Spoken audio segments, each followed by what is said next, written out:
Where's the best place to live in Fort Collins, Colorado? Well, that's a loaded question, and we're here to answer it today. And we start with quality of life and what amenities are most important to you.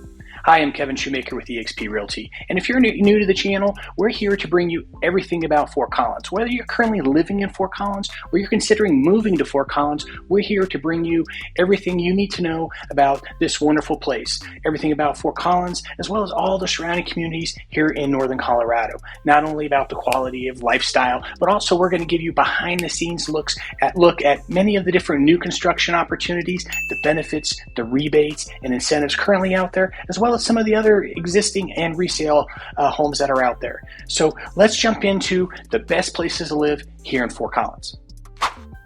As I mentioned, we always start with quality of life and the amenities you're looking for.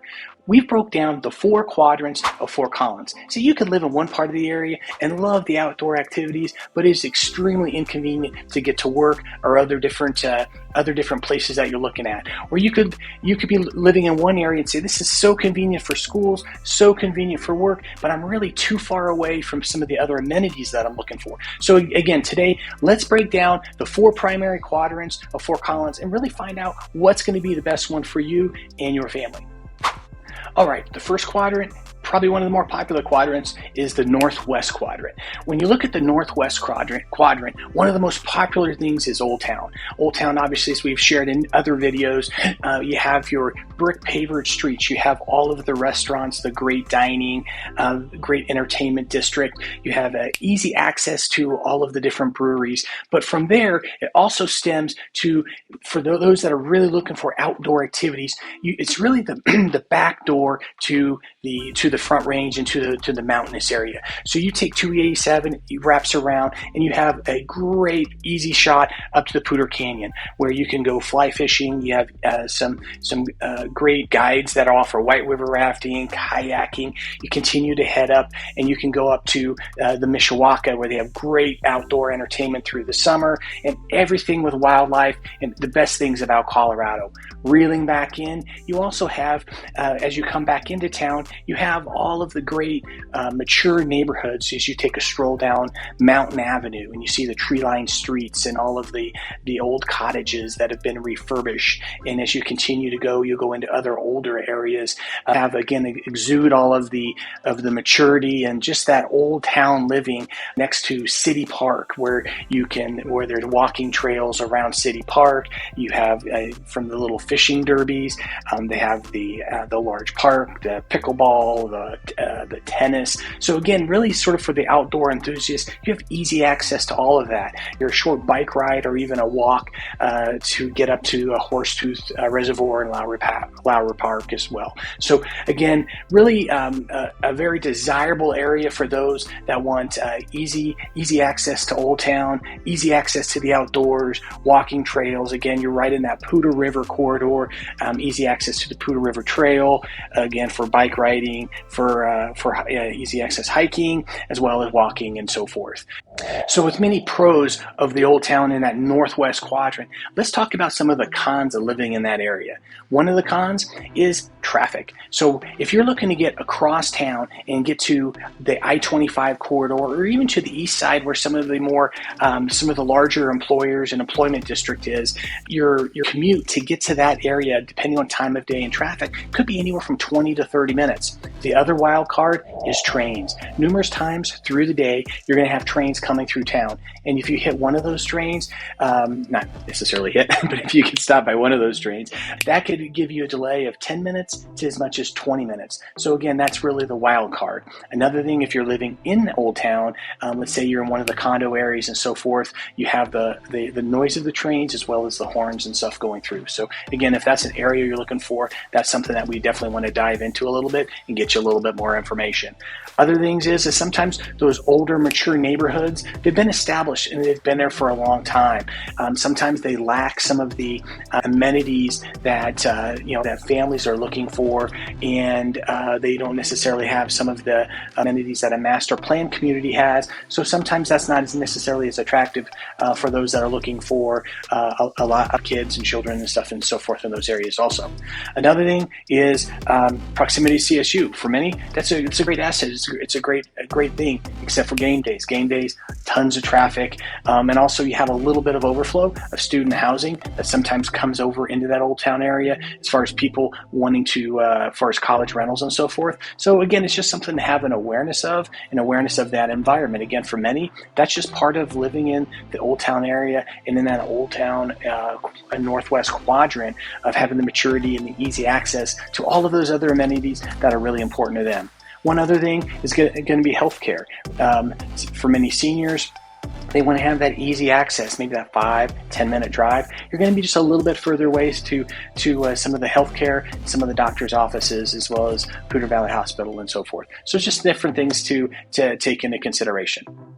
All right, next quadrant, let's look at the Northeast quadrant. So now the Northeast quadrant, it brings several different things and some similarities to what the Northwest quadrant does, and that is you still have rather easy access to get to Old Town. With the growth of that quadrant, you have the maturity of many of the older neighborhoods, and you have a lot of the older neighborhoods that we're starting to see a lot of continued growth. You're seeing maybe some of the older bungalows that are getting purchased, refurbished, or even they're popping the lid and expanding, and you're seeing even more growth there. So it's definitely an upcoming area, as well as some of the when you look at that Northeast quadrant, it goes further to the north. So there's some new construction opportunities. So with that growth of the new construction, you're starting to see some more affordable areas that's bringing in some neighborhoods with some of those more master plan community amenities, parks, neighborhood schools, and so forth.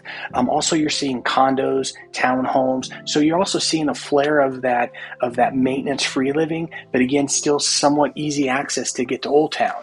You also have a little bit easier access to Poudre Valley Hospital.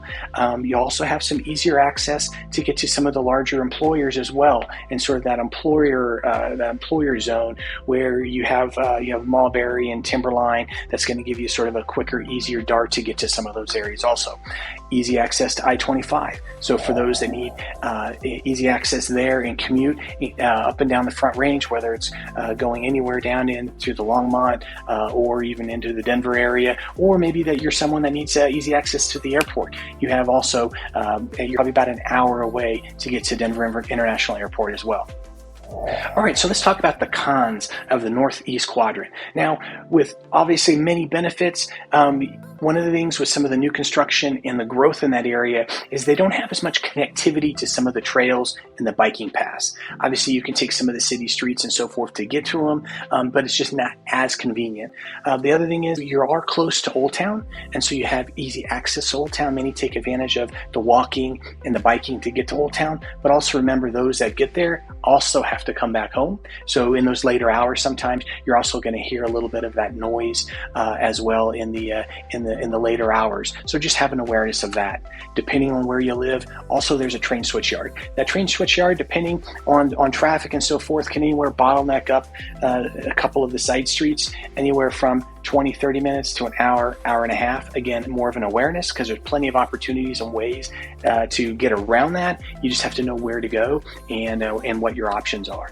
The other thing is, because of the growth in certain pockets, there's also some older areas that haven't been as well maintained, and they've really become more of a rental area. So when you have older homes that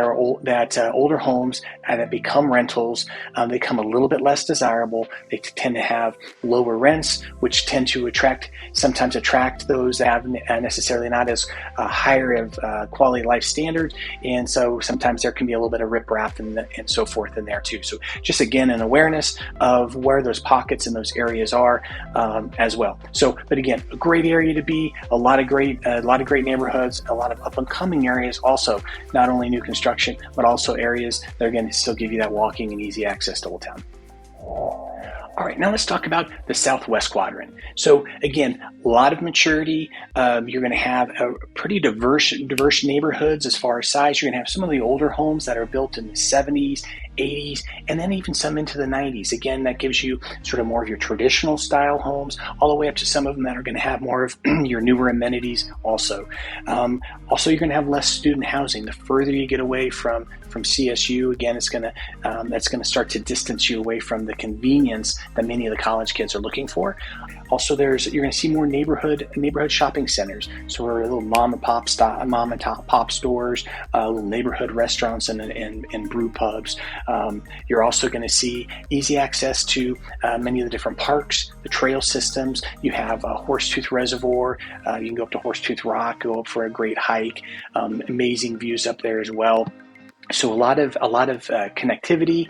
Also, you're going to have more some of the condo, patio home, townhome developments. You're going to have you have easy access to those with as far as maintenance-free living. Again, connectivity of the trail systems, and also you have 287 as well as on the far west end Taft, which runs straight due south right into Loveland. So if you're one that wants easy access to get into to Loveland, taking all the way down to Longmont, Boulder, sort of taking that back route. It's a beautiful drive. You have that as well, and you avoid a lot of the traffic. All right, so let's talk about the cons. So with that southwest quadrant, again, with all of maturity, also becomes with older homes is maintenance. So when you look at some of the different homes that were built in the 60s, the 70s, in that era, they had more of your masonite siding, your original vinyl, your aluminum windows. So some of those older homes are going to need more maintenance. Now, the great thing is many of them have been all redone. They've been refurbished. They've had newer windows. They've had new exteriors. But again, just that's something to keep in mind with older homes becomes maintenance. So you want to make sure that you don't buy a money pit. Again, also with maturity and the great trees, also come trees that do die. So if you're buying a home in the fall or the winter, just have an awareness of that you don't buy a home with a large tree in the backyard and you end up having to spend a couple $1,000s to have it removed. Same thing with roots and with the root systems getting into your irrigation systems and so forth. So again, it's more so an awareness and things that will always help keep top of mind for you. When we talk about location, we talk about proximity. So if you're in that southwest, northwest quadrant, again, to get back to the east side, to the interstate, it's a little challenging because you're going to have anywhere from a 20 to 30 minute commute just to get to the interstate if you need easy access to get down to Denver or Denver International Airport. So just another thing to keep in mind. Also, trains. We have again the trains running that north-south run. There's different times of day you're going to have the trains, and again to get east-west, you have to time that, and sometimes that can add an extra 10 to 15 minutes to your drive and to your commute also. All right, let's talk about Southeast Fort Collins. So when we talk about Southeast Fort Collins, the theme really for Southeast Fort Collins and that quadrant is going to be new construction. That's really been the growth corridor for the last 10, 15, 20 years. So when we look at those areas, that's really where the introduction of the master plan communities have been. So you're going to have homes that were built around neighborhood parks, and having a neighborhood school. Again, you have trail systems. Sometimes you have all of the different trails throughout the different parks and through some of the different neighborhoods as well. When you have homes built in the 90s, it's still going to give you that maturity, still going to give you the open floor plans as far as the vaulted ceilings and so forth. Again, those communities having neighborhood pools, and really building it as a lifestyle in an area where kids can come home from school and be able to play with all of their friends and so forth, and really create a sense of community. Also, you're going to have a lot of neighborhood shopping, more so clustered together. So you'll have a lot of larger retail centers with different shopping, all of your different day-to-day needs, your pharmacies, your salons, and all of those things. Also, a lot of restaurants have moved and expanded into that southeast quadrant, also making a really easy lifestyle for those that are busy and very active as well. Also, you're going to have easy access to a lot of the major employers. So those that are looking for sort of a quick jaunt to work, that's definitely going to be a great quadrant for you. Also, we talk about easy access to the interstate and to the Front Range. You're within 10 minutes to hop on the interstate and get down to get on I-25 and access really anything that you want. The other thing with connectivity, when you're anywhere on that east side, whether it is the southeast, east, or even the northeast, is when you're looking at the north-south runs, you have some, with Timberline and a few of the others in LeMay, you have easy runs that can get you north or south, and that also can take you into whether it's Old Town and other areas. So again, really just understanding the grid system is going to help you get around Fort Collins extremely better. Also, when we look at some of the different amenities with the new construction, you're going to have again all of the from the 5-piece master baths, the vaulted ceilings, the 3-car garages. Those are the things that are very popular in that quadrant. Now let's talk about some of the cons. So when you look at the with new construction and the growth from the 90s all the way to now, one of the common themes in reality is ground has just got more expensive. And so as dirt got more expensive, you start to see lots get smaller. So as lots got smaller, which once was the average lot size of, let's say, 8, 9, 10, 12,000 square feet, now has come down to 5, 6, 7,000 square feet. So what we also find is a lot more 2 stories in these areas. So those looking for main floor masters, or ranch style homes, it's a little harder to find. So we are seeing a lot more 2 stories. Backyards are smaller. Now we are seeing that in these subdivisions, they are backing up to open space and creating sort of clusters of open space to offset that. But if you're looking for something with a larger yard, that's going to be a little more challenging. Again, lack of trees. So again, some of these new neighborhoods, smaller yards, they're going to have less trees. You get into ones in the built in the 90s, even early 2000s, you'll still have those benefits of some of the different maturity. But again, that's just something to have an awareness of. The other thing is right there on that southeast corner, you're going to be right north of Northern Colorado's regional airport. So it's not uncommon that you can have jets flying periodically through the day. It's not horrible, but it's just to have an awareness. So if you're sensitive to airplane traffic, that's something to have an awareness to. So when you look at all of the different quadrants in Fort Collins, we're blessed to be here in Fort Collins in Northern Colorado, to have a lot of great areas and great amenities. But this is why we share all these things with you, is because in every quadrant, there's a home for you. There's a home that's going to fit. So it's really a matter of what amenities and what lifestyle is optimal for you. And that's really where we start, and we sit down and look and talk with you about what are the most important things. What are your non-negotiables when you're looking at buying your next home? Again, whether you're currently living here in Fort Collins, or you're looking at moving to Fort Collins, there is a lot of opportunities. So let's sit down, take a look. We're here to help you. We love putting out great content and helping with that, but more so, we love working with our clients currently living here and those moving in, and helping them, introducing them to this great community. Because Fort Collins has a lot of great amenities, and there's also some great areas surrounding Fort Collins. So no matter what your price point is, we're here to help you. We're here to educate you. So make sure you subscribe to the channel. Hope you like the button, and also drop in the comment if there's other things that you're looking for that you would like to learn, and we'll make sure that we take that into consideration as we continue to bring you more and more videos and more information about Fort Collins and the areas. Also, if you'd like to learn more and see more of the behind the scenes of some of the new construction coming available, make sure to check out our new video, our other videos on some of the new construction walkthroughs on NoCo Home Tour, and see all the different rebates and opportunities available as well.